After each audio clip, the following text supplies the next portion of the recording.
Now, what I want you to do before I teach in this session is I want you to look at what I shared all morning. 5 levels of leadership.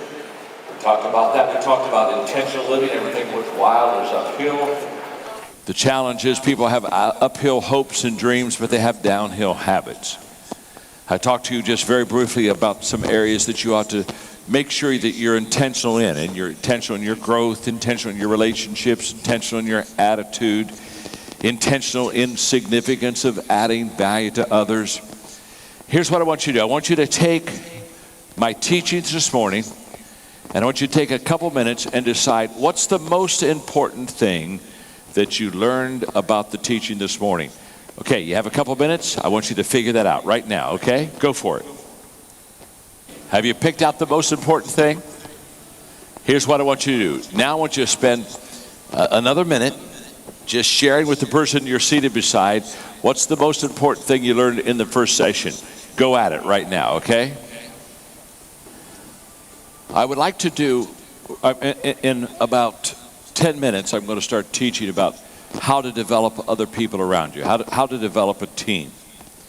But before I go there, I would like to teach you 2 very important things still about growing yourself and developing yourself. And so let me start there, okay? And I'm going to ask them to turn the music off. I don't need that now. When you come to a conference like this and you listen all day long to speakers, and you're trying to learn and you're trying to grow, how do you maximize an event like this? What do you do when you leave here that's going to ensure that the things that you learned and the things that you took notes on are going to have the highest return for you? What I want to do is I want to take about 5 minutes and share with you something that I've done for over 30 years that allows me to maximize a teaching event like this. Because here's what naturally happens. You're here and you're listening and you're taking notes. After the conference is over, you go home, you put your notes in your office somewhere, and there's a high probability that you don't look at them again. And what happens is if this occurs, you don't maximize the return that you get of learning from a good leader. So I have a very simple process that I use in taking notes that really has helped me, and I pass it on to you today. I think it will help you also. When you're taking notes, if there's something I say that you need to apply to your life, in other words, I'm doing a teaching, maybe it was on equipping today, and you think, oh, those 5 things I'm about to do to equip, I need to apply that to my life. Every time you hear something that is taught that you need to apply to your life, right beside that teaching, put the letter A. Just put it in the margin, letter A. What that means is, when you look at your notes again, that's a section you need to apply to yourself, okay? Put an A there. If I teach you something that you're saying, oh, I need to change in this area. I was doing this wrong. I got to do this differently. I got to do it better. Whatever that is, put the letter C beside that. And if there's something that I teach you that you need to pass on to others, in other words, you need to teach others, put the letter T beside that. So what happens is you're now learning how to do what I call note coding. That's where you code the notes that you take so that you can go back to them and you can get the most out of them and you can apply them to your life. So here's how this works. When you go home, within the first 24 hours after you have had a teaching, go back to your notes and begin to categorize all the letter A's. Everything that you need to apply, put that in one section of your notes, okay? Maybe there were 6 things that you needed to apply off of the teaching. Then everything you need to change, put that in a category, okay? Maybe there were 4 things that you needed to change. Put all the C's together, put all the A's together. And if there's something that you need to teach to your group or to your team, put that by a letter T. This is something I need to teach others, okay? So what you do, within 24 hours after hearing a teaching, you put all of your A's together, what you need to apply, all the C's together, what you need to change, and all the T's together, what you need to teach someone else. After you categorize those areas, okay? After you do that, then I want you to prioritize those 4 areas. Look at the 6 things that you needed to apply and ask yourself, what's the most important thing? What's the second most important thing? Look at the things that you need to change. What's the most important thing? What's the second most important thing? The things that you need to teach to your team, what's the most important thing? What's the second? Now, here's why you do that. Now you have a game plan to apply what you've learned. For example, when I do that, for the next month after I've heard a teaching, I take the number one thing I need to apply, the number one thing I need to change, and the number one thing I need to teach. Those 3 things. And for every day that month, I practice the application, the change, and the teaching. Every day for 30 days, I practice the application, the change, and the teaching. When I'm done with that month, I go to A2, C2, T2. And that second month, I apply everything I need to apply every day, everything I need to change every day, everything I need to teach every day. The value of this exercise is that you're immediately fleshing out the things that you have heard, because there's a lot of difference between what we know and what we do. The greatest gap in success is people who know what to do, but they don't do it. What this does is this immediately gets you and me to applying the things that we need to apply, changing things we need to change, and teaching the things that we need to teach. Remember this, your success as a communicator isn't giving people information. Your success as a communicator is getting people to apply that information. Your success as a student isn't taking notes. Your success as a student is applying those notes. I gave you there a very simple game plan, something that I've used for 30 years. Trust me, that will greatly improve and that will greatly change your life. So I would encourage you this afternoon as I talk to you about the 5 questions that as a leader you need to ask your team. If there's something I say you need to apply, put a little A over the margin. Something you need to change, put a letter C. Something you need to teach your team, put a letter T. Go practice this, and I will guarantee you, within a couple of months, this will become a habit for you, and you'll be able to take the things that I teach you, and you'll be able to beautifully and wonderfully begin to apply those things to your life, and also apply those things to the lives of the people around you. That's a key of taking a conference like this and really maximizing what you've learned. That's the first thing I want to talk to you about. Again, developing yourself, because you've got to develop yourself to be able to develop others. The second thing that I want to teach you is called the rule of 5. And the rule of 5 in itself I could teach for an hour. But I just want to give you the essence of it, maybe 10 minutes of it, so that you can begin to apply the rule of 5 to your life, because this is how you begin to do the things that are important and prioritize the things that really make a difference in your life. So let me teach you the rule of 5, and I'm going to teach it by giving an illustration, and then we'll apply it to your life. We'll apply it to what I do. The rule of 5 says simply that if you have a tree in your backyard that you would like to cut down, and you have an axe, a tool to cut it down with. The rule of 5 says that if every day you go out in your backyard and you pick up the axe, and you go over to that tree that you want to cut down, and you swing 5 times at that tree,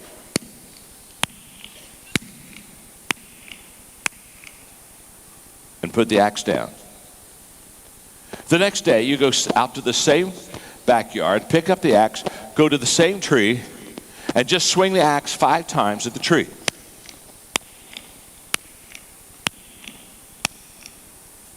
You put the axe down. The next day, you go in your backyard, pick up the same axe, go to the same tree, and 5 times, you swing that axe, and you hit the tree. You put the axe down. The next day, you go in your backyard, pick up the axe, go to the same tree, and 5 times, you swing and you hit that tree. 5 times, you put the axe down. The next day, you go out in your backyard, you pick up the same axe, you go to the same tree, and 5 times, you swing that axe and you hit that tree. 5 times, put the axe down. Now, let me ask you a question. If every day you pick up that axe, and every day you go to that tree, and every day you swing that axe 5 times to hit that tree, let me ask you a question. What will eventually happen to that tree? That tree will eventually what? Fall down. Isn't that true? Now, that's a fact. If you take an axe and you swing 5 times with that axe every day to hit that tree, if you do it every day, eventually that tree will fall. If it's a big tree, it may take a couple of years. If it's a small tree, maybe a couple of months. I don't know, but here's what I know. Take an axe, go to the same tree, swing just 5 times a day. Just no more, just 5. Not 50, not 500, just 5 times a day.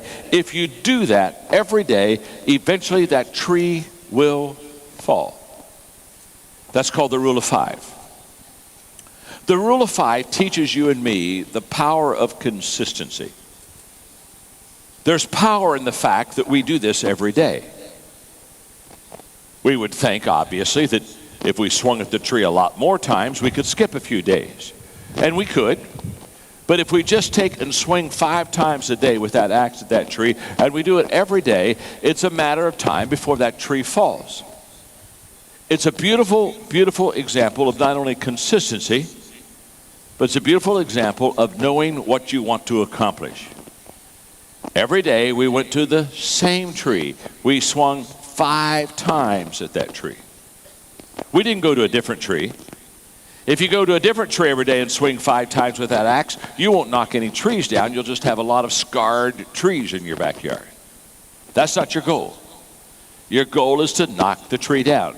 And you do it by consistently taking the right tool, an axe. If you have the wrong tool, the tree won't fall. If you take a baseball bat and swing 5 times at that tree, the tree will never fall. So you have to have the right tool, you have to have a specific goal, and you have to be consistent every day, 5 times, doing the thing which will give you the highest return. Swing the axe, hit the tree, eventually the tree falls. The rule of 5 works great in your business. I will promise you, in Nu Skin, there are 5 things that if you did every day, you could be very highly successful in this business. Now, you need to know the 5 things, and you need to do those 5 things consistently every day. Let me illustrate. I've written over 100 books. So people come to me all the time, they'll say, John, how do you write so many books? It's very simple. I write my books 1 word at a time. That's the secret of writing 100+ books. I just write them 1 word. And by the way, I don't do it on computer. I do it with a 4-color pen on a legal pad, and I literally write my books out word by word, line by line, page by page. But there's a reason why I've written over 100 books. I have a rule of 5 for writing. There are 5 things that I do every day, and because I do them every day, I get the high return. Now, all 5 things that I'm going to give you right now, all 5 of these things, they're very simple. They're not difficult. Anyone could do them. You could do them. I could do them. But the reason that I've written so many books is because I'm consistent with my rule of 5. So I do 5 things every day. I'm going to give those 5 things to you to teach you the rule of 5. Now, most of you aren't going to be authors, so that's not important for you to do, but you need a rule of 5 in your business, and I'll get to that in a moment. But when I write books, here's the 5 things I do every day. Every day. Every day I read. Every day I think. Every day I file. Every day I ask questions. And every day I write. Every day I read. Every day I think. Every day I file. Every day I ask questions. Every day I write. Every day I read. Every day I think. Every day I file. Every day I ask questions. Every day I write. Every day I read. Every day I think. Every day I file. Every day I ask questions. every day I write. Every day I read, every day I think, every day I file, every day I ask questions, every day I write. Every day I read, every day I think, every day I file, every day I ask questions, every day I write. Every day I read, every day I think, every day I file, every day I ask questions, every day I write. Every day I read, every day I think, every day I file, every day I ask questions, every day I write. Every day I read, every day I think, every day I ask questions, every day I write, every day I file. Every day I do these things. Now, you're looking at me and saying, now, John, what do you mean by every day? What I mean by every day is every day. What part of that do you not understand? And you say, John, every day? Every day. Well, how about your birthday? Guess what I do every birthday? Every birthday I read. Every day birthday I think. Every birthday I file. Every ask questions. Every birthday I write. Well, how about Christmas? Every Christmas I read, think, file, ask questions, write. Oh, how about when you're on vacation and holiday? Guess what? Every vacation day I read, think, file, ask questions, write. Well, John, what happens when you're sick? Guess what I do when I'm sick? I think, read, file, ask questions, write. Every day.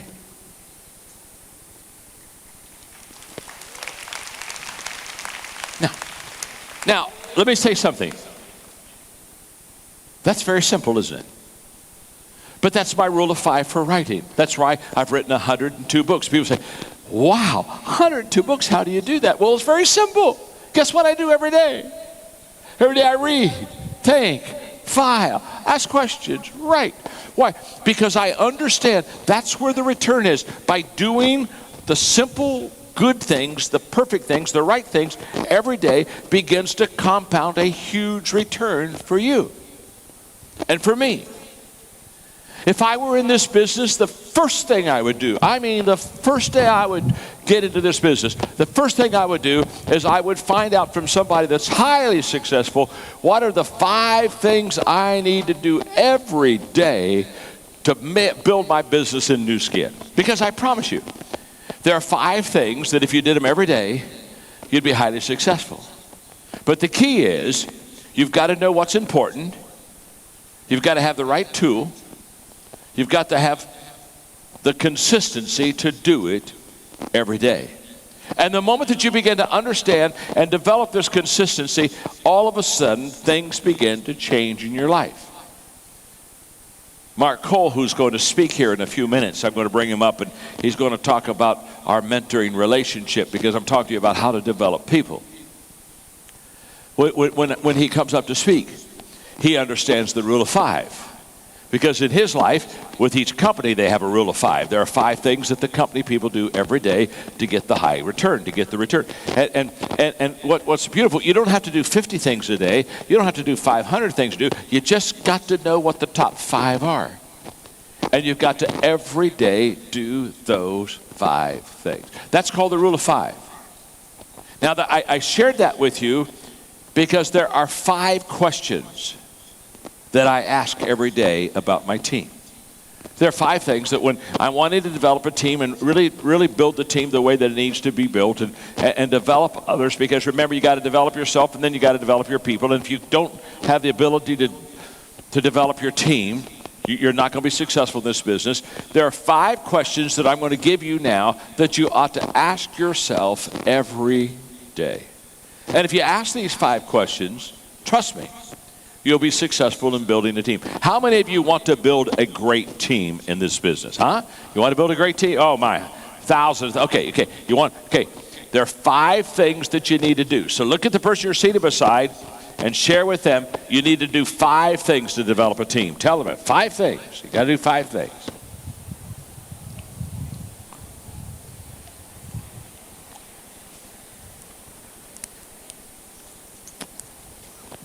Let's go. Question number 1. Every day I ask, myself this question: how can I make my team better? How can I make my team better? That's a huge question. What can I do that can really make my team better? That's what a leader asks. Because a leader knows that he or she, their success will be developed and be given based on how well you develop your team. I had a wonderful man who mentored me named John Wooden, who was the most successful coach in America of any sport in the last century.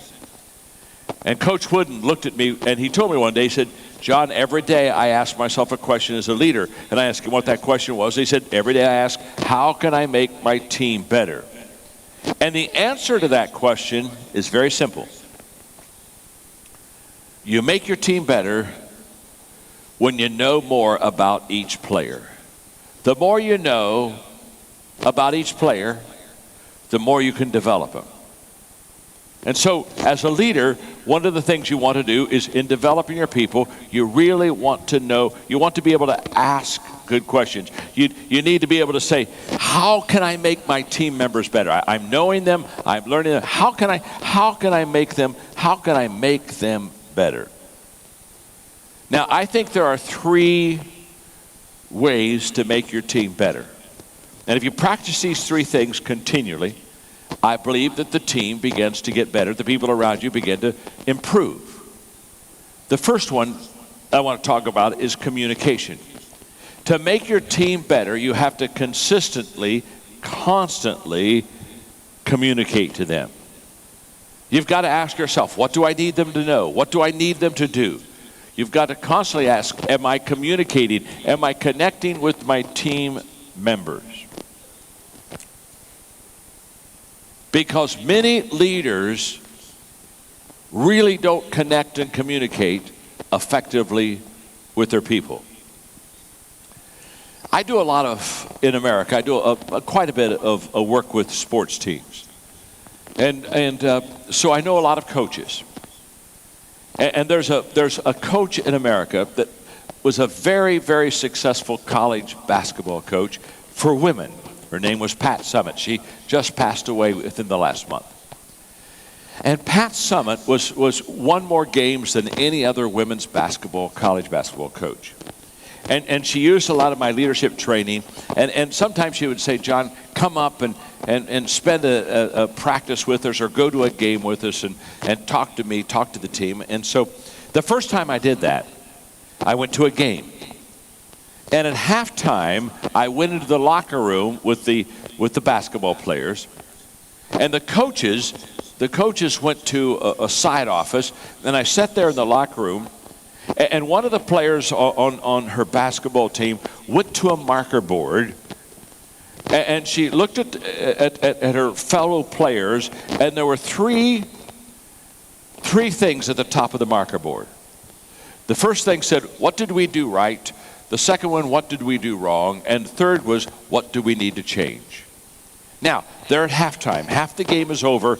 They're kind of recouping. They're ready to go back out pretty soon to play the second half of the game. She looks at her players and she said, okay, in the first half, what did we do right? And so the players started talking about the things they did really well. Okay, what did we do wrong? Okay, these are some things we didn't do very well the first half. Okay, what do we need to change before we go out and play the second half? Now, there was no coach in the room. This was just the players. And I sat there and I watched this. And I thought, this is an amazing thing. And then, probably 5 minutes before the halftime was over, Coach Summitt came into the room, looked at the marker board, took a minute maybe and talked about those 3 areas. What did we do right? What did we do wrong? What do we need to change? And then she sent the team out on the basketball court. And that night after the game, we're having dinner. And I said, Coach, that was an interesting exercise. What do we do right? What do we do wrong? What do we need to change? There's got to be a story behind that. What's your story? Here's what she said. When she began to coach, this legendary, famous coach, her first 2 seasons, she wasn't successful. Her teams weren't winning games. And she kept asking herself, what am I doing wrong as a coach? After asking that question time and time again, after about 1.5 years of coaching, she came to the conclusion, and here's the phrase, she was leading by assumption. She assumed that her team understood the name of the game and the basics and how to play the game. She was leading them by assumption. And she said, John, all of a sudden I realized we weren't on the same page. And the only way that I could get on the same page with my players was to ask them questions. And so she said, I do that halftime exercise to see if my players understand what's happening in the game. What do we do right? What do we do wrong? What do we need to change? And she said, if they say, oh, we did these things right, and what we're doing, these things wrong, we need to change. She said, when I know what they're thinking and where they are, it's at that moment that I can lead them. What was Pat Summitt saying? I've got to find them before I lead them. How do you find them before you lead them? You ask them questions. So to make your team better, you've got to communicate, and you've got to find out where your team is, and you've got to ask them questions, and you've got to get on the same page. And the moment that you get on the same page, all of a sudden, things begin to beautifully change. For example, with my key players, I ask them a question every year. And the question is, how can I provide a growth environment for you? What can I do to help you grow? Because I know that the more they grow, the more successful that we're going to be. So what can I do to help us to grow together? Now, when I ask them, what can I do to help them grow? I only ask 7 people because I only have 7 people that are in my inner circle. I only have 7 people that are close to me that basically I have to do some personal leadership to. All 7 of those people give me different answers. In fact, the last time I asked that question, Mark, who is with me today, said, mentor me, give me accessibility to you, raise the bar in my life. Charlie said, I want you to model growth and provide resources for me. Linda said, tell me the why behind every decision so that I can understand better. David said, provide some leadership experiences for me. Now, I could go on and on. What am I doing? As a leader, I'm asking my team members, what can I do to help you get better? Most leaders don't ask questions. They assume that they know what's best for their team. They assume they know where their team members are. And they're missing because they're leading by assumption. So in asking yourself, how can I make my team better? The first thing you want to do is you want to make sure that you're communicating and finding them by asking questions. After you begin to do that, the second thing you do to your team to help them get better is you position them correctly. Now that you know what they're good at, you know what their strengths and weaknesses are, now you're beginning to place them in the right spot and position them according to what their strengths are, not according to what their weaknesses are. Again, my mentor, John Wooden, he said he made his basketball players better shooters when they came to his college team. And I asked him, how did he do that? He said, I watched them shoot around on the basketball floor. He said, you know, John, every player has a place on that floor that when they shoot, they do the best in shooting. And he said, I would look as a coach and help them find their spot. And when I found their spot, I would go out there with chalk and I'd make a circle on that floor and I'd say, I'm going to design plays. I want you to shoot right in this area because this is where you're the best. What was he doing? He was looking and finding the strengths of his team and he was positioning them carefully. If you want to really get the most out of your team, you want to communicate by asking questions to find them. And once you do that, you want to position them correctly. And the third thing you want to do is you want to give them a game plan. You want to sit down and say, okay, now that we know where you are, here is the game plan for you. In giving them a game plan, there are 2 things you want to make sure that they understand. What is your vision and what are your values? What do you see for the future? Where are you going?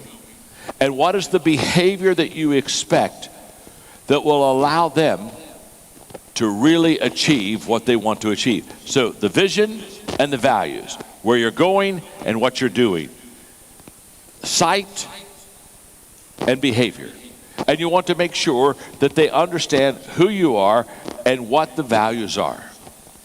Another thing that good leaders do with their teams is they're constantly watching their teams and they're making adjustments for their teams.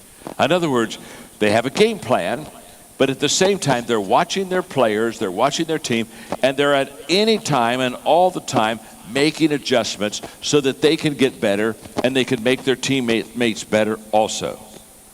So the first question you ask yourself is just a great question, and it's, how can I make my team better? As a leader, that's the question you should ask every day. That's the question I ask. That's the question Mark asked about his team. How can I make my team better? That's question number one. The second question you want to ask yourself is, am I a good example? Am I a good example for my team? In other words, do I model for my team what I want them to become? Can they see me, and by seeing me visually, they know exactly what to do and what to become? Now, this is absolutely huge, that you model for them what you want them to become. I have a coaching company called the John Maxwell Team. Now, this coaching company, I founded it 5 years ago. It's become very highly successful. We have over 11,000 members now, and we're adding now about 100 new coaches a week. So twice a year with the new coaches, I meet with them in August, here in just a couple of weeks. I'll meet with about 3,200 new coaches. One thing that I do every time I meet with them is I talk to them about what the DNA is of a John Maxwell team member. What does a John Maxwell team member look like? What's the culture? Who are we? What's the behavior that we really teach and practice in our life? And I began to talk to them such as, if you're part of the John Maxwell team, you need to value people because I value people. You need to personally grow because we're passionate about personal growth. You need to be able to develop teams because we believe that teamwork makes the dream work. We have to exceed expectations because we believe that if you're going to be successful, you don't do what's expected of you. You do more than is expected of you. You've got to lead by example. You've got to be a positive. I have all of these things that I teach them about who we are and what we do. And it's very essential because I want them to have the DNA that I have. I want them to have the values I have. I want them to, excuse me, I want them to understand that if we're going to be successful, we're going to be successful because there are certain things that we do, and it's basically, watch me, I'm going to show you. Here's what I know. Credibility is based on what you have done. Productivity is based upon what you're doing. And when you put those two together, this is what I've done, this is what I'm doing, you have what I call moral authority. Moral authority is a result of having been successful in this business and having continually been successful. You have the moral authority to lead others when you say, I've done it and I'm doing it. When you say, I have done it, it gives you a sense of wisdom and it gives you a sense of stability that people really find security in. When you say, I'm doing it, it gives you then now a sense that makes you contagious because you're still doing it, you're still practicing it, you're still living it. And that's you want to be that example in front of them so that you can continually be that and let them see that. That is essential to your success. Here's the question. If your team members did exactly what you're doing, how good would they be? If your team members followed your behavior, how successful would they be? Or are you a leader that tells people what to do, but you don't do it? Again, you've got to have credibility with people by having done it, and you get that moral authority by continually doing it today. You being the example. They're watching you.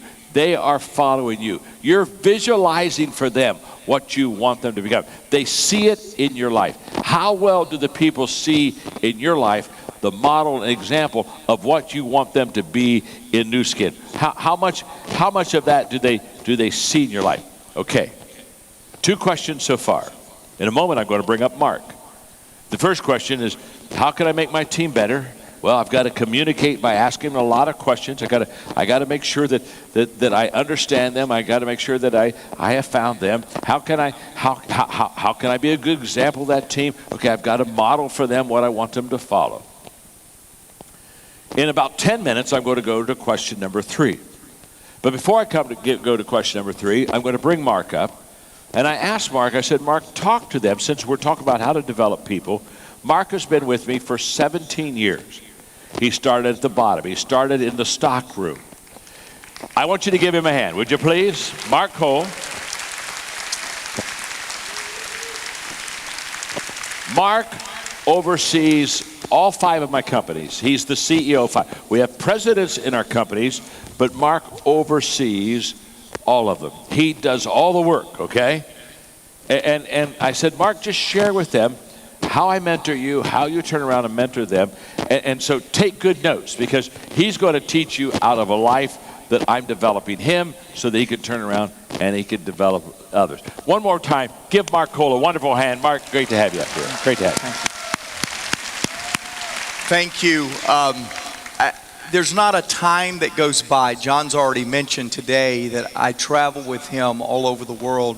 I'm with him about 80% of the time that he's on the road. I'm with him and still trying to run 5 companies and all the other things that come with that.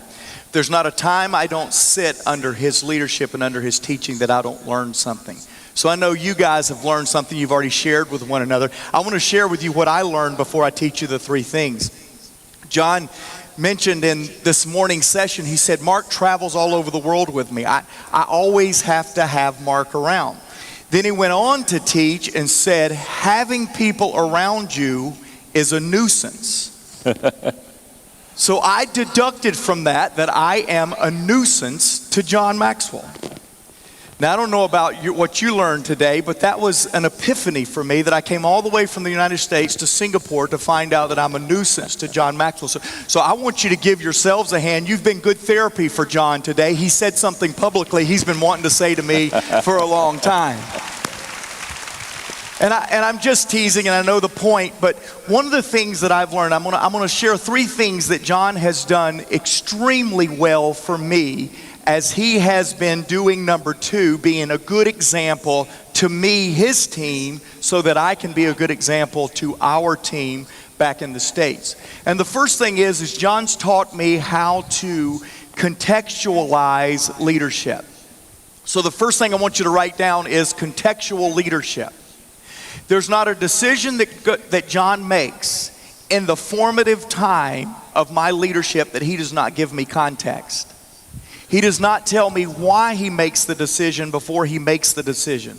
I don't know if you're like me, but I've worked with people before that love to tell me what to do without telling me why I was doing it. That's not John. John painfully takes time. To a nuisance, takes time and teaches me why he made the decision. Now, I have an incredible executive assistant. I have a great chief of staff that helps me run companies while I'm traveling the world with John. And what I learned is it took me about a year to 18 months to teach them why I made the decisions that I made. Because we as leaders, we want to make the decision, expect people to fall in line and then move on. But when you're wanting to create a legacy, a level 5 leadership in your organization at New Skin, you need to take time with those that are closest to you that's going to help you get where you're going to go, and you need to teach them the context of your decision making. And what I've watched you do, John, over and over again, is you teach me the context of why we make decisions. In fact, let me pause here for a minute and tell you that at different times in working with John, he stretches me and grows me into another level of leadership, another level of responsibility.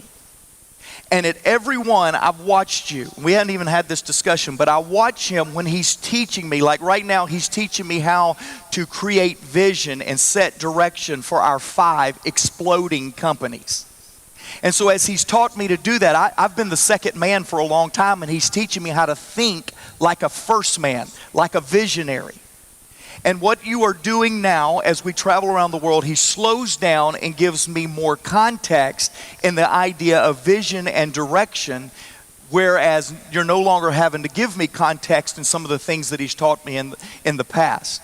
So what I want to tell you is find the ones around you that you're wanting to go the furthest, or you believe will take you the furthest in your new skin business, and begin to contextualize. John and I were in Scotland just a few weeks ago playing golf, and we were playing with some very, very successful business people. One was a leader. Todd was he's a leader of a multi-million-dollar company, and he pulled me aside one day in golf, and he said, man, I'm having this challenge. I can't get my assistant to make decisions for me, and the ones she does make I don't like, and the ones she doesn't make I wish she would make. And I said, have you tried contextual leadership? And believe it or not, this guy that's leading millions of dollars of business had never slowed down to tell his executive assistant why he was making the decisions he's making.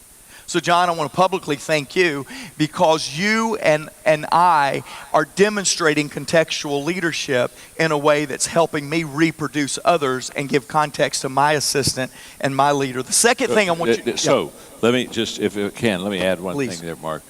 So contextual leadership is more than just giving them the decision. It's giving them the reason you made the decision. You see, if you want to empower people, the only way that you can teach them decision making is not by giving them the decision that you're making, but letting them know why you are making it. When you contextualize something, you not only tell them what you want, but you show them the reason that you want it. That helps them to understand if that situation arises again, they know how to make that decision. They're not always dependent upon you. Okay. Absolutely. The second thing I want you to write down is available leadership. Now I'm talking beside today. In fact, I talked a little earlier about having to follow John Maxwell or to share a stage with John Maxwell when teaching. That's a daunting task, to get up here and stand beside him and try to share something significant. But what I have learned about this guy that's been the leadership guru of the world for 6 years running, Inc. magazine recognizes him as the top leadership expert of the world, is when he wants to pour into his inner circle, he's available to them. He practices availability. As busy as he is, there's not a time that I can't pick up the phone as his CEO and get him on the phone to make a quick decision that I need to make. And again, you and I have met with or have worked for leaders perhaps that they want you to charge the hill, but they're not even available as you're trying to figure out how to charge the hill. They're setting a goal out there, a BHAG out there of what charging the hill would look like or what a win looks like, but then they're MIA, they're missing in action, and you can't get them on the phone. Again, leaders, we that are trying to build something significant, I want to challenge you, you need to be available to your inner circle. In fact, John and I were just assessing, all 5 of our companies are on an up and to the right trajectory. It's not just everything uphill, everything worthwhile is uphill. We're actually seeing great results, much like Nu Skin. But one of our companies is experiencing explosive growth. I mean, it's not up and to the right, it's straight up. It's rocket fuel into outer space. And John and I began to assess at the beginning of this year how much time I, as the CEO, am available to the president of that organization that's going straight up. And I had to confess to John as I reflected on my schedule, I'm spending less time with this leader than I am some of the leaders that are doing well, but it's a struggle. And we realize that if I'm going to model, John, what you do when you're saying a good example to me, you're more available to me than anybody else in your inner circle. If I am going to model that, I need to be accessible to the leader that is producing the most. The most amount of accessibility should be felt by those that are producing the most for you. And again, for me, I realized in a wake-up call that if I'm going to be successful, it's going to be because I find the people on my team that is producing and make myself available to them. Remind them of the vision. Show them the bigger picture. enforce or empower them to make the decisions they need to make with me right beside them. Accessibility or availability is the second thing that John has taught me. In fact, just a moment ago in a VIP lunch that we were having, somebody said, "Hey, do you ever get tired of people and just quit believing in people?" And John said, "I never quit believing in people because I've had people believe in me when I wasn't able to believe in. But I do quit spending time with people that are not producing for me." And in recruiting, guys, again, if I could just leave one thing with you, New Skin, when you're recruiting people and you're pouring into that new recruit and you're trying to produce something, if they don't step up and do what you challenge them to do, find somebody else to spend your time with. It's not that you don't love them or you don't believe in them, but if you're going to be available to the people that's producing. The final thing, and I'm almost done, John, is John's taught me the third thing, empowering leadership. So one, he's taught me contextual leadership. Two, he's taught me available leadership. But the final one is empowering leadership. And the way John empowers people, he wrote a book a couple of books ago called Good Leaders Ask Great Questions.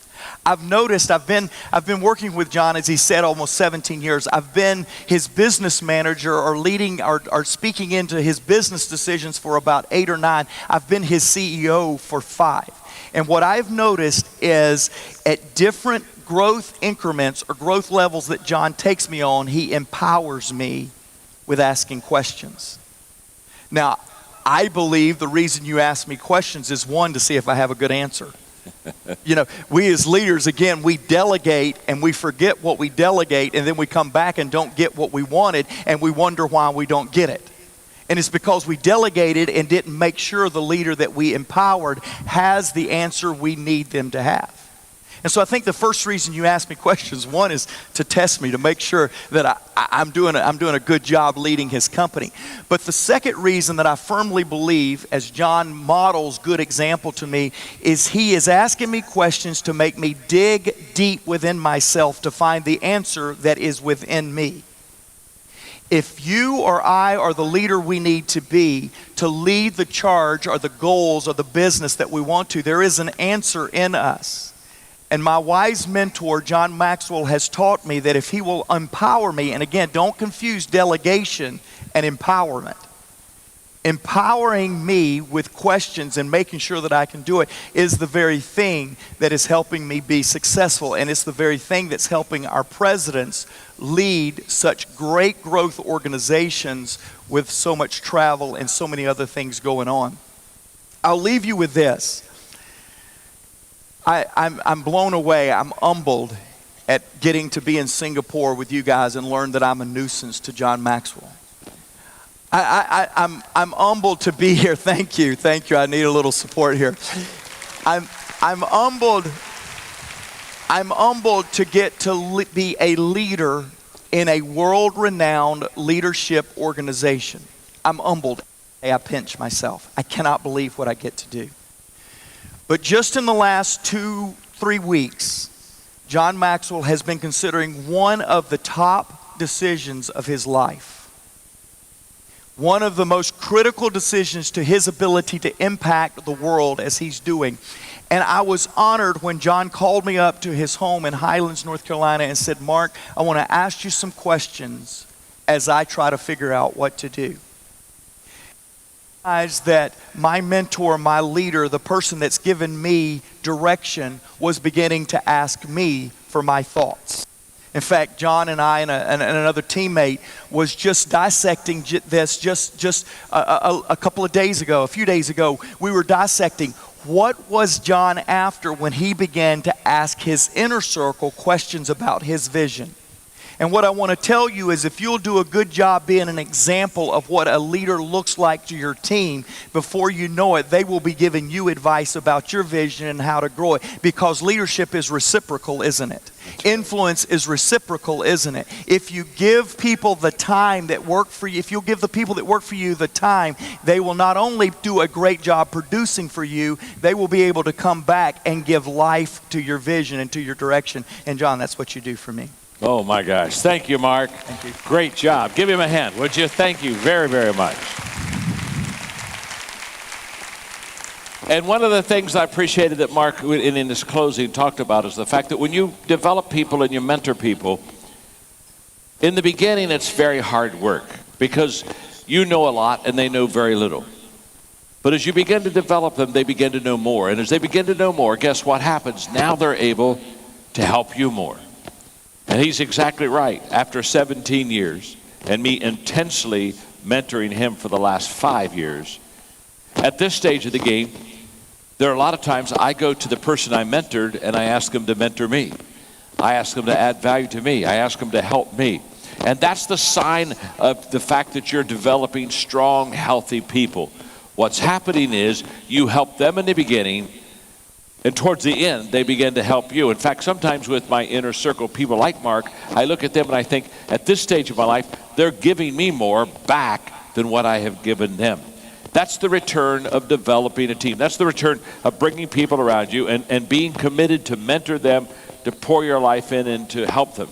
And Mark, you did a great job helping us understand just a few of the things that I do to help you to be the person that you can be. I want to challenge all of you. Now listen, it takes time to equip people. I had a person come up to me recently and they said, John, I work hard at training people and equipping people and developing people, and sometimes I just get frustrated because sometimes I develop them and then they leave. They go somewhere else. They leave. And he said, what could be worse than training and equipping somebody and having them leave your organization? I said, oh, that's simple. Not training them and having them stay. That's a lot worse. And I want you to understand that, yes, when you develop people, they're not all going to work out. Some people are not going to do as well as you think they're going to do. Some people are going to leave you. But listen to me. The greatest return you're ever going to get is finding the right people and giving them and investing in them time. So we've asked 2 questions on developing team, and I want to go to the 3rd question that you ask in developing your team, and this is about providing a growth environment for them. The question is very simple. Do I provide a growth environment for my team? Am I providing the growth environment that will really help them to do and develop themselves? By the way, leaders, you provide the growth environment for your people. You're the ones that do this. And I want to challenge you right now to make sure that you are providing the right kind of growth environment for them. Because this is absolutely essential in you leading and developing others. So, I'm going to talk to you about what does a growth environment look like. Because when I was very young and I began to really want to grow myself, and by the way, I wrote a book, and it's here, it's available, and it's just huge for you to grow yourself and grow others. It's called The 15 Invaluable Laws of Growth. And in here, I talk about what are the laws of growth that you need to learn to obey to really grow and develop yourself. Well, this is not only good for developing yourself, it's also very good for developing other people. And what I want to do is when I was in my 20s and I knew that I wanted to grow and develop myself, I said, okay, how am I going to do this? How am I going to provide a growth environment for me to grow? You're very fortunate. In New Skin, you've got a company that wants you to grow. They want you to develop. They want you to get better. And they provide tools and resources, seminars like this. They bring in people like me to help you grow and really develop yourself. But this is essential for you to really understand if you want to be successful. When I was in my 20s, I had breakfast with a man by the name of Kurt Kampmeyer. I'm going to assume that's the outside and not the mic. If that's the mic, we're getting ready for a powerful speech, I can tell you that. Whew. Okay. I sat down with breakfast with Kurt Kampmeyer, and he asked me a question. He said, John, what's your plan for growth? And when he asked me what my plan for growth was, I was just a young leader. I didn't have a plan for growth. Nobody taught me that I ought to have a plan for growth. I didn't even know that was expected of me. And so I tried to give him answers, but they weren't good answers. And finally he looked at me and said, you don't have a plan, do you? And I said, no, I don't have a plan. And then he said words that changed my life. He said, John, growth is not automatic. You don't automatically grow. You don't automatically get better. You automatically get older, but you don't automatically get better.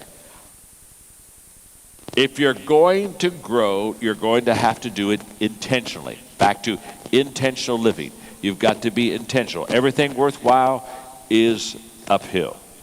If you're going to grow, you've got to be intentional. It's at that moment that I said, okay, I'm going to grow the rest of my life. And I've been on a growth plan now for 40 plus years. And I've been intentional in my growth. And I know as a leader that to develop the best players on my team, I need to provide for them a growth environment. So what does a growth environment look like? Let me share with you several things that will help you to develop a growth environment for yourself and develop a growth environment for your people, okay? Because you want to develop a growth environment for you personally, and you got to develop a growth environment for the people on your team. So here we go. A growth environment is a place where, number one, people are ahead of me. If I'm in a growth environment, I'm around people that are bigger, better, faster, smarter, and more successful than me. This is essential if you really want to grow and develop a team. In other words, you never want to be in your environment number one. You just don't want to be. In fact, let me put it this way. If you're at the head of the class, you're in the wrong class. You need to get out of that class. Because when you're the head of the class, all of a sudden, you start telling everybody else what you've done to be successful. You want to get in a place where other people are ahead of you, that other people are smarter than you, other people are more experienced than you. And I have purposely, all of my life, put myself in these growth environment experiences.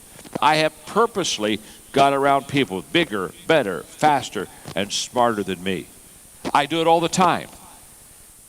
About a year and a half ago, I took a trip to Italy with 80 highly successful people. About 20 of them were billionaires. And I mean, I went on this trip with them. And I was the poorest person on the trip. I was the least experienced person on the trip. I was the most unsuccessful. And I loved it because I was around people bigger, better, faster, smarter than me. And I mean, I just asked them questions and talked to them about what they were learning. And I grew more in those 10 days than maybe I've ever grown in my life. Why did I grow? I grew because I purposely put myself in an environment where people were better than me. That's exactly what you need to do also.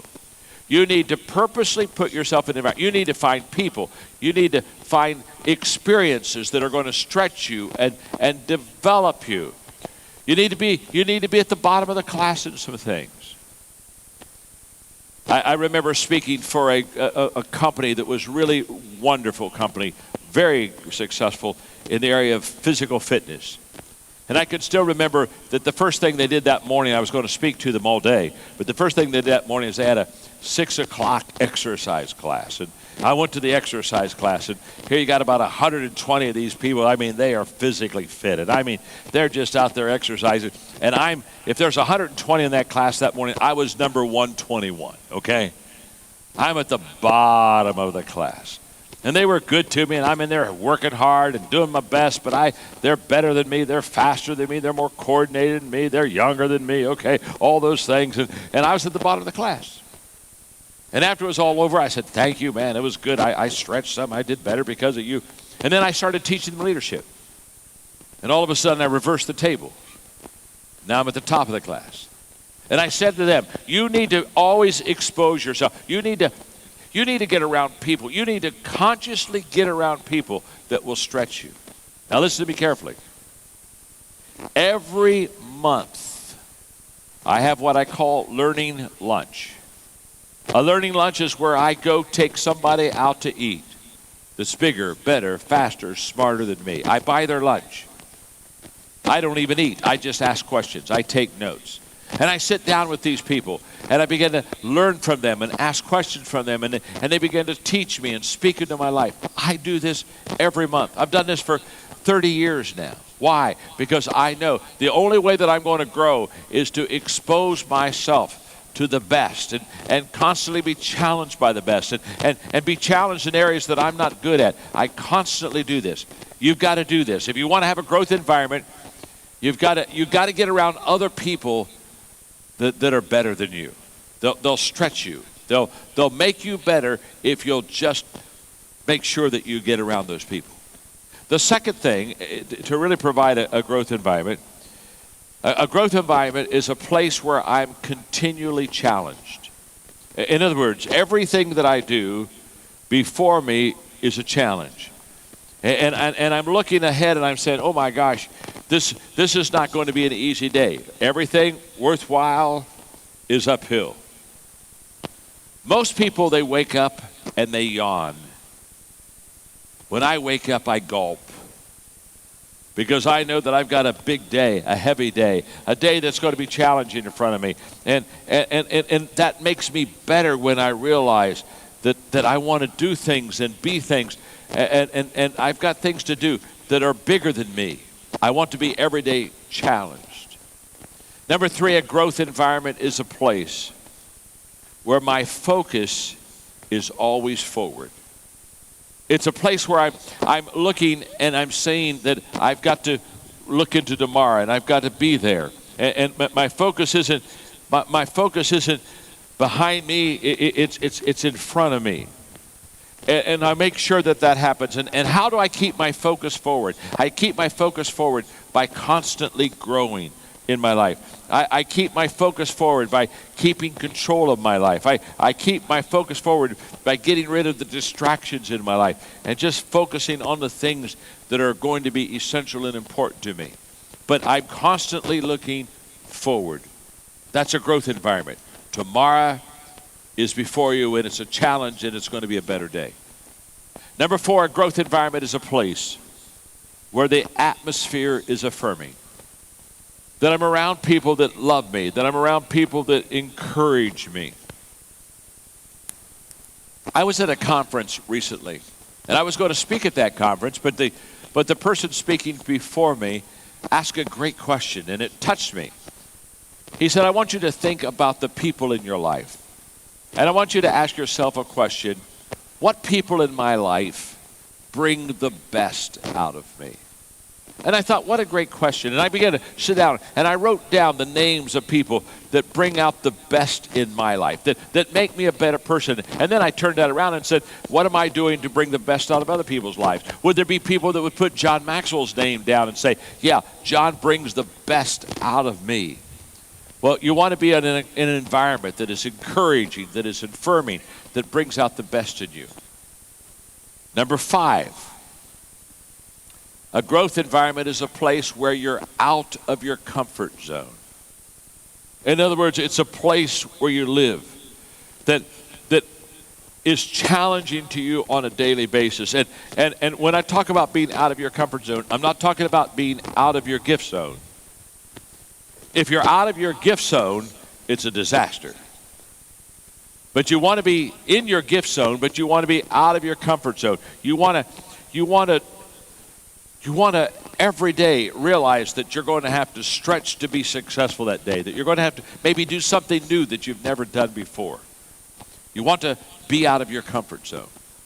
Number 6, a growth environment is a place where you wake up excited.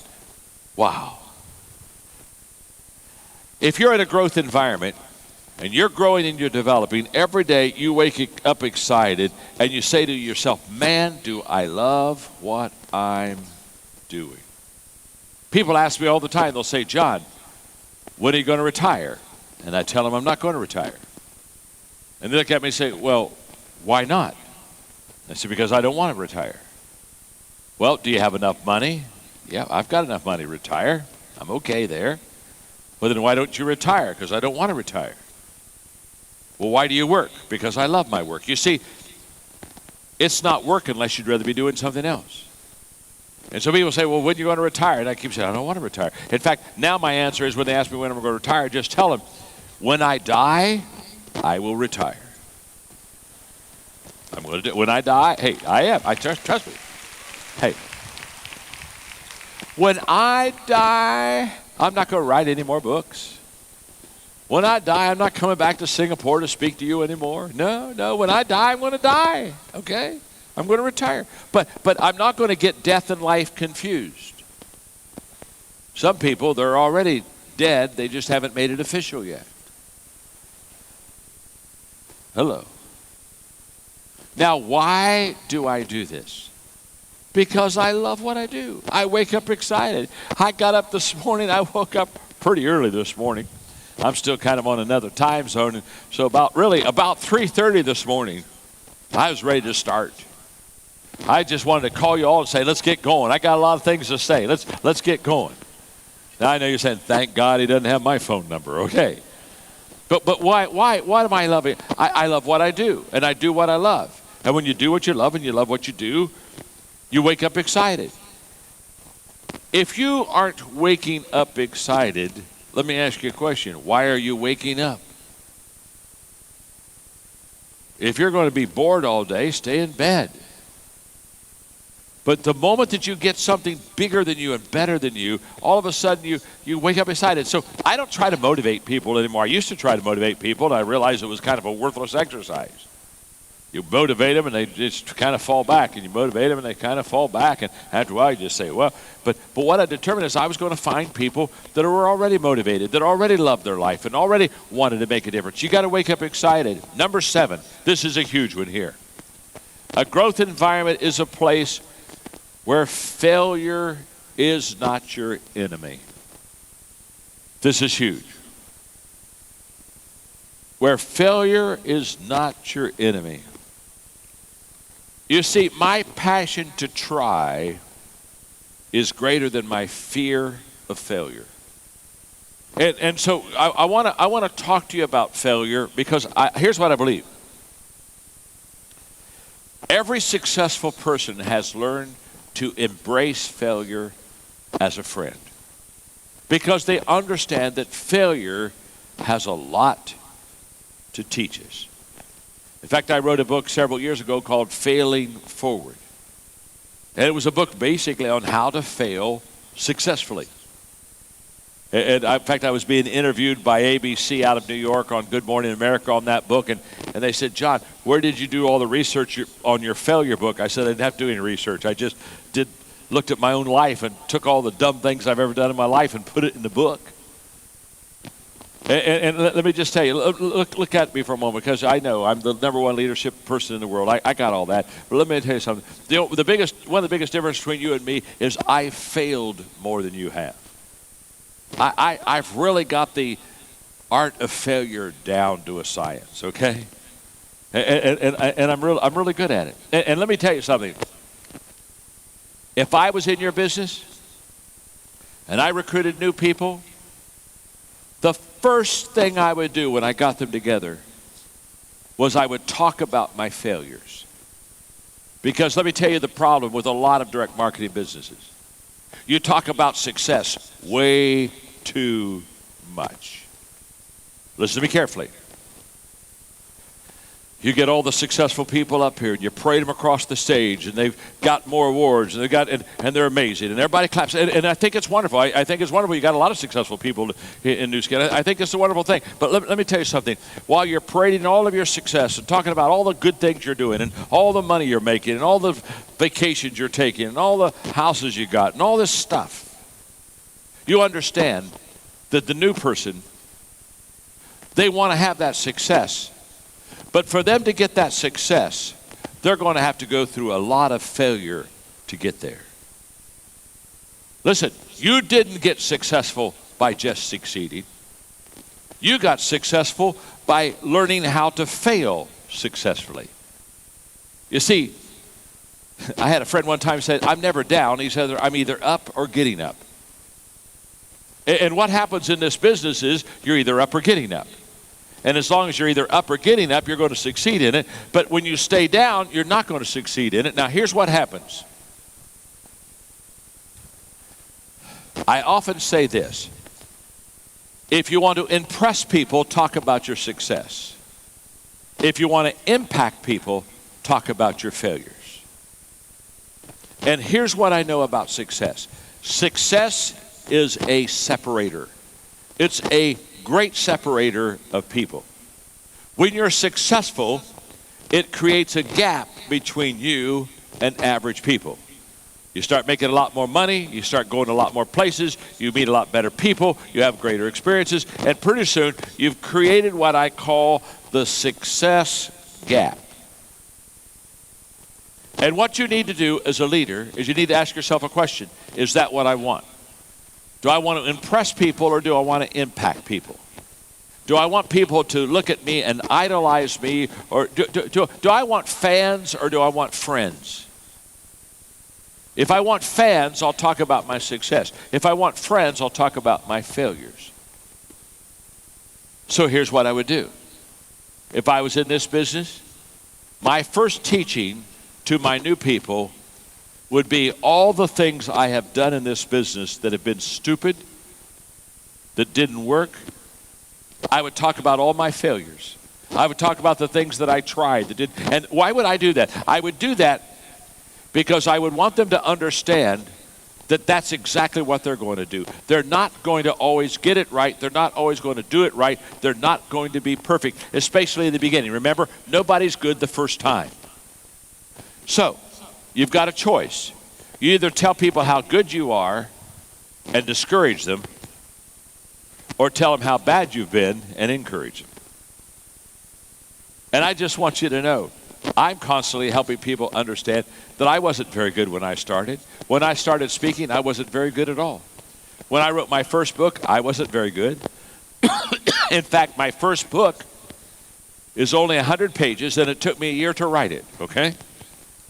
So what is that? 1 page every 3.5 days, okay? 100 pages called Think on These Things. For every page I wrote, I threw 50 pages away. I would read it, and I'd say, oh, that isn't any good, and I'd throw it away, and I'd try it again. Oh, that isn't any good. Okay, get 100 pages in my first book, okay? 33 chapters. 3 pages per chapter. Are you getting the picture? I had a lady come up with me the other day, and she had my first book, and she said, I love this book. Would you sign it for me? And I looked at it, I said, well, that's the first book I ever wrote. She said, I love it. I said, oh, it's not that good. She said, well, I love that book. I said, why do you love the book so much? She said, I love the short chapters. Oh, she said, those short chapters, I love that. She said, let me ask you a question. How did you think of only having 3-page chapters? I said, lady, it was my first book. Some of those chapters are 2 pages too long. I ran out of thoughts. I ran out of ideas. Listen to me carefully. If you want to keep your people in this business, be honest with them about how hard it is. Because let me tell you what happens. If all you talk about is success, success, success, success, success, and they're out there and they're having some rejection, and not everybody's buying that product, and not everybody's excited about what they're doing, you know what they begin to think? They begin to think, oh my goodness, I'm not cut out for this business. Boy, Joe and Susie, they're really good and they're highly successful, but I'm having more failures than I have in successes. And I'll tell you what they'll do. They'll leave. And when they leave your business, when they leave New Skin, they don't come up and say to you, they don't report to the group they're with, I'm leaving. They just slip away quietly, don't they? They slip away quietly, and you say, where did they go? I'll tell you where they went. They went away. And the reason they went away is because there was this success gap. And they couldn't get to where they wanted to go. Again, if you're on the top of the mountain, get off the mountain and go down to where the people are. Bring them up. Walk with them. Take them through that process. Help them understand that, yes, you fail forward in this business. You do have some things that you miss, and you do have some things that you're not doing very well. I have a speech that I used to give a long time ago called Flops, Failures, and Fumbles. And the whole speech was all the stupid things I've done in this business, all the dumb things I've done, all the things that I've done that didn't work out so well. And people say, look how successful he is. Well, they don't know that when I started, I literally wrote a book, and it was so bad the publisher sent it back to me and just said, don't send me any more. They don't realize all the times that I've lost. So I've got to tell them that. I've got to let them know. I've lost too. You're going to lose. I failed too. You're going to fail. I've missed. You're going to miss. It's going to happen. You've got to help people to embrace failure and realize that here's the key. When I fail, there are basically two responses to that failure. One is positive and one is negative. One will help you, one will hurt you. One will make you, one will break you. It's not the failure. It's my response to the failure. So when I fail, the tendency for me is to leave it. I mean, in other words, I failed, and I don't want to admit I failed, so I want to save face, so I leave the scene, and I get away from it, and I say, wow, I'm never going to do that again, and I pull myself away from that failure. That the tendency is to distance ourselves from our failure. If I failed over there, I run over here to leave failure. 90% of the people, when they fail, they leave the failure. They disown the failure. They don't take responsibility for the failure. They want to save face, so they leave that failure. Now, you either leave the failure or you stay and learn from the failure. When you learn from your failure, you get better, and you don't have to leave it. When you leave your failure, you don't learn, and you never get better, and you fail over and over and over again. And I would just really challenge you. I would really challenge you to be open and be honest and take and get rid of that success gap that you have with people. Because every time you succeed, people that are not succeeding look at you and they say it's impossible. But if they know that you've had your bad days, and if they know that you have failed, let me tell you, I built the 10th largest non-profit organization in America. And let me tell you how I did it. I would bring people together, and every week on Thursday night we would go out and make our presentations. And I would put up a couple people that really did good on their presentation the Thursday night before. They'd tell about their successes, we'd clap and we'd cheer them on. But let me tell you what I always did. If I brought 2 up to talk about their successes, I would always bring up at least 5 to talk about their failure.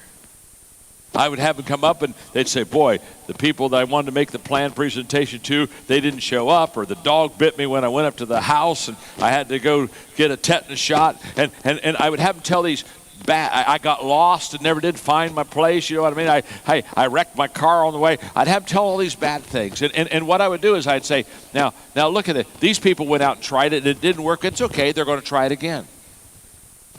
And I had more people say, John, you don't know how much you helped me by letting me see the people who I could connect with and relate with. And wow, they're getting back up and they're going to try it again, even though they messed it up last week. Okay, then I think I'll stay in the battle. I think I'll keep doing it.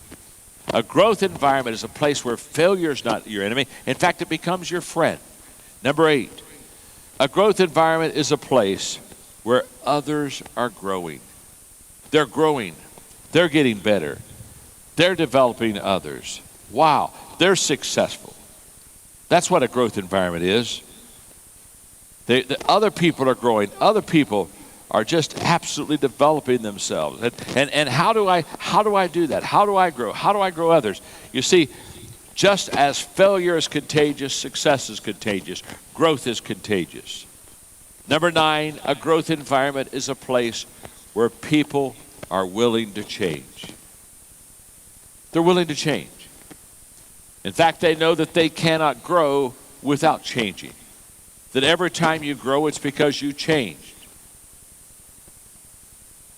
Growth is a result of making adjustments, making changes, doing things a little bit better, learning from those things. And number 10, a growth environment is a place where growth is modeled and where growth is expected. In other words, the people around you, they're living that life, they're growing, they're doing well, and they want you to do well also. So I want you to create a growth environment for your team. I want you to provide that growth environment so that they'll flourish in it and they'll do well.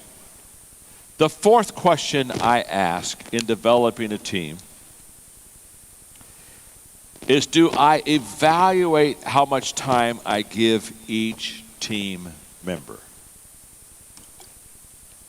How much of time am I giving my team members? And who should have my time? Who should have my time? I want to talk to you about this for maybe 5 minutes, because this is going to be essential for you in really developing other people. When I was in college working on a business degree, I learned the Pareto principle. And the Pareto principle changed my life. I could still remember being in the college classroom, hearing this principle for the first time, and saying to myself, I need to learn this and practice this because this has great potential for me. The Pareto principle is this simple principle: that if you have 10 things to do, if you'll prioritize those 10 things that you need to do by putting the most important thing number 1, the second most important thing number 2, third most important thing number 3, and you go all down the list of 10. You got 10 things to do, but you now have prioritized them in order. The Pareto principle says, if you just do the top 2 things out of your 10, in other words, you do the top 20%. If you just do the top 2 things, don't even do the other 8. The top 2 things will give you an 80% return of everything you need in your life. The Pareto principle also says, if you don't do the top 2 things and you do the bottom 8, you work a lot more. In fact, you work 4 times harder. But you do the bottom 8 instead of the top 2. If you do the 80%, you'll only get a 20% return. Then if you spend time with the bottom stuff, you'll work 80% and you'll get a 20% return. If you do the top 2 things, the 20% will give you the 80% return. When I learned that, I thought, this is a huge principle on priorities, but this is also a huge principle on developing people. If you have 10 people that you lead, 2 of those people will give you about 80% of the return in your business. The other 8 will give you a 20% return. Now, here's our challenge. We spend too much time with the bottom 20% trying to get more out of them, instead of taking that time and spending it with the top 20%. If I spend it with the top 20%, I can get an 80% return. If I spend my time with the 80% below the top 20, I'll only get a 20% return. And people say, well, I think I ought to, as a leader, give everybody an equal amount of time. No, you shouldn't. That's not one bit smart. There's no return in that. You're a leader, and what does a leader do? A leader determines what kind of return each person is going to bring the organization, and spends the time with the people that can give the highest return. Our tendency is to give time to the smallest, to the lowest. What I'm saying is, no, you give it to the highest. Now, here's the way this works. If you spend 80% of your time with the top 20%, if you got 10 people, you spend 80% of your time with the top 2. Those top 2 then spend their time with the other 8 and give you your return. So what you do is you spend 80% of your time with the top 20%, and then let the 20% take care of the other 80%. When you do that, then you begin to have a great return. I wrote a book called The 17 Laws of Teamwork, okay? In fact, they brought that book to me. This book is here. It's here. It's called The 17 Indisputable Laws of Teamwork. One of the laws that I have in the book is what I call the law of the chain. The law of the chain says the strength of the team is impacted by its weakest link. The law of the chain says the chain can only be as strong as the weakest link on your team. And I began to define in this book, what does the weakest link look like? The weakest link is the person that is unable to keep pace with the other team members. It's a person that doesn't take responsibility for their personal growth. It's a person that doesn't see the big picture. It's a person that doesn't fulfill the expectations that you place on them. It's a person who is unwilling to work on their personal weaknesses. It's the person who isn't adding value to other team members. That's that weak link. And basically this law says that weak link is going to mess up your whole team. And what I want you to understand is the return is always in spending time with the strongest ones. Question number 5. I want to get through the 5 questions, and I want to do a little bit of teaching on something else before we wrap up our day with you. Question number 5 is, am I developing the depth of my team? I want my team to have depth. So how am I doing that? How am I developing the depth of my team? Do I have more than just one good player or 2 good players? And how many good players do I have? The law of the bench in the laws of teamwork basically says great teams have great depth. So, what are the depth dimensions that I want on my team? I want things such as I want relationship depth. I want them to learn how to connect well with each other. Are my team members, do they have a relationship depth about them? Do they have a servanthood depth about them? Do they know and value serving others and helping other people, and they live to help other people? Do they have what I call skill depth? Do they have competence in several areas so that they can be strong? Do they have leadership depth? Do they have the ability to lead others and to help others really understand how to be better leaders? Do they have growth depth? Do they have the ability to keep on growing? Because the ability to keep on growing determines how successful you're going to be. These are depths that you want to develop in your team. This is how to have a strong bench so that you can continue to be successful. Now, I want to wrap up my time with you by talking to you about one more thing that will help you in developing people. And really, I have found this to be huge in coming alongside of people and helping them really be successful. I would, if I were you, I would help my people define what success is. Because we talk a lot about success. If I would ask every one of you today, do you want to be successful? Every one of you would raise your hand. But if I ask you to define what success is to you, with thousands of people here today, we would have hundreds of different answers. And one of the things I think that leaders do is they help cast the vision, and I think they help define success. So what I would like to do is, in my remaining time, I would like to define what I think success is. What I think success is for me, what I think success is for you. And the reason I want to do that is because if you can begin to determine what real success is, it will really help you to stay focused on your journey. And I have studied successful people. I've written books on success. I have really become a student of what is success and what does it really mean. And I have discovered that successful people do 3 things really well.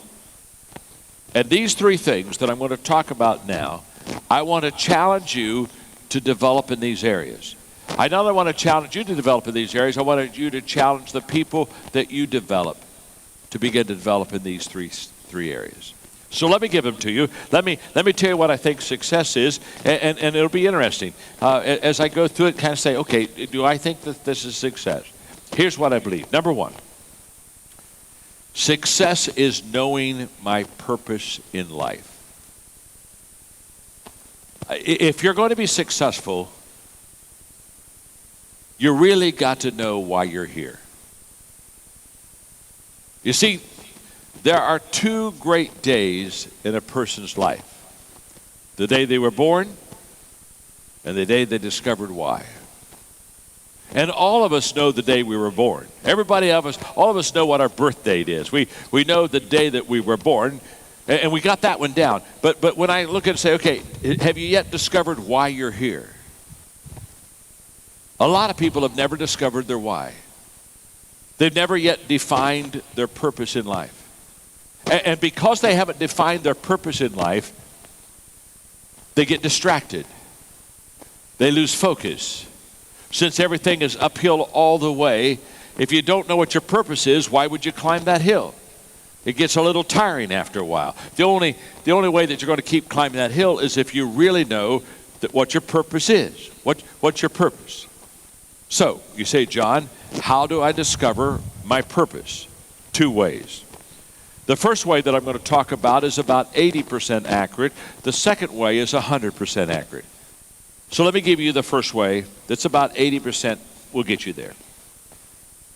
To discover your purpose in life, ask yourself, what am I passionate about? Most of the time, not all the time, most of the time, your passion will lead to your purpose. And passion is a wonderful thing because passion gives energy. The greatest releaser of energy in life is a person that has passion. If you have passion, you have energy. If you lack passion, you lack energy. So ask yourself, what is it that I really love? Most of the time, not all the time, most of the time, what you're passionate about will lead you to discover your purpose. But the second area is 100% accurate. Not only ask yourself, what are you passionate about?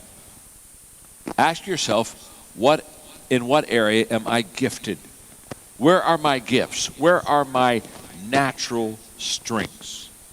Because once you find your giftedness, you find your purpose. Because you are wired to have strengths that will help you achieve your purpose. So all the time as a leader, I'm helping people discover what they do well. What are your natural strengths? What are you naturally gifted in? Because once you discover your strengths, you should always work on your strengths and don't worry near as much about your weaknesses. Now, most people do the exact opposite. When we're in school, we're taught that if we got an A in math, but we got a C in language, we need to work on our language. Get that C up. I'm saying don't work on your language. You're more gifted in math. Work on your math. That's where your strength is. Just thank God you got a C. You probably deserved a D. Teacher liked you and bumped you up a grade, okay? But work on your strengths, not your weaknesses. Why? Because your strengths is where you get your return. In the area of strengths, you can only increase 2 numbers.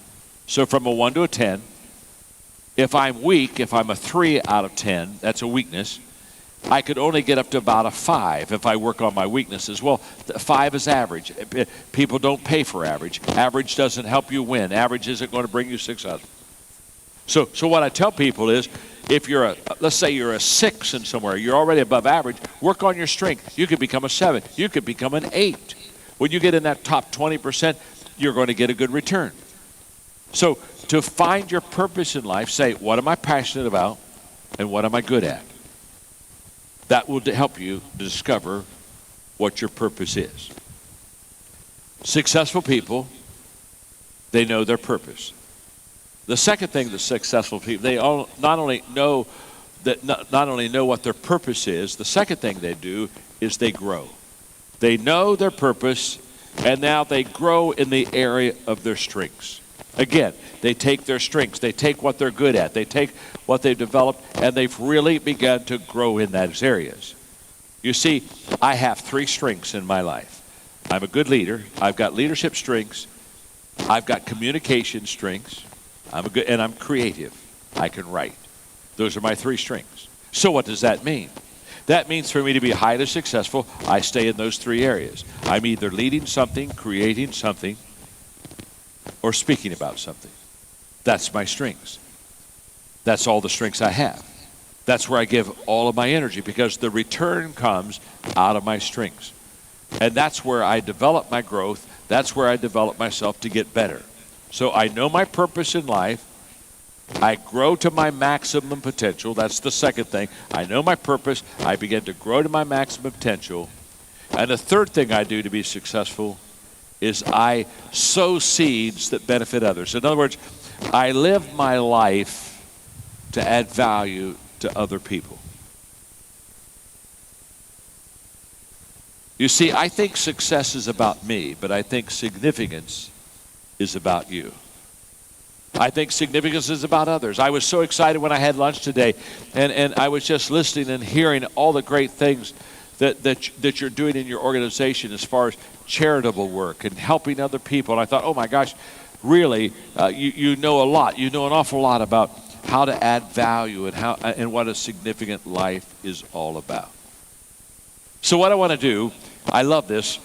What I want to do is in wrapping this up today with you, I want to give you my rule of 5 for significance. There are 5 things that I do every day that allows me to add value to people. There are 5 things that I do every day that allows me to live this life of significance. This is why I'm here in Singapore. I'm here because I want to add value to you. I want to give you a day of what I know so that it can make a lifetime of your growth. And so that's why I'm here. And there are 5 things that I do every day to add value to people. And if you'll just do these 5 things, you'll become a significant person. You'll begin to live a life because it's uphill all the way. Our tendency is, see, if we want to climb the hill of significance, we've got to be selfless, but our downhill habit is we're selfish. That's just who we are. I'm selfish. You're selfish. We have to overcome selfishness. And if you don't think you are selfish, let me ask you a question. When you're in a group picture, somebody's taking a picture of you in the group. When you see the picture, who's the first person you look for?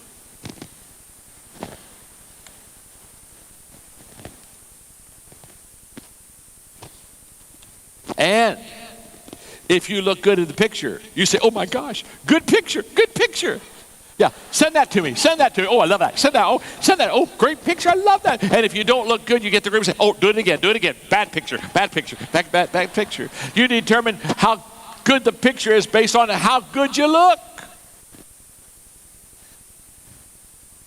We all do that. I do that. We're selfish. Okay, we're selfish by our nature.